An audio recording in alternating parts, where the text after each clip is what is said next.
Hi everybody, today we'll talk about how to fix or how to solve the problem of something went wrong on Facebook. To know how to fix or how to solve something went wrong on Facebook, you should just go to settings. After that, you will enter to apps, default apps, app settings.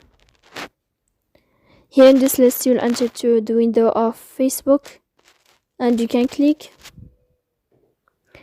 Then this page of app info, you can click on first stop and you can click OK. Here we'll enter to storage. Here you can click on clear cache. In the end, you can turn off your Wi-Fi and you can wait a moment to turn on your Wi-Fi again. So please don't forget to support us by like and subscribe. See you next time in another video, and thank you for your attention and your watching.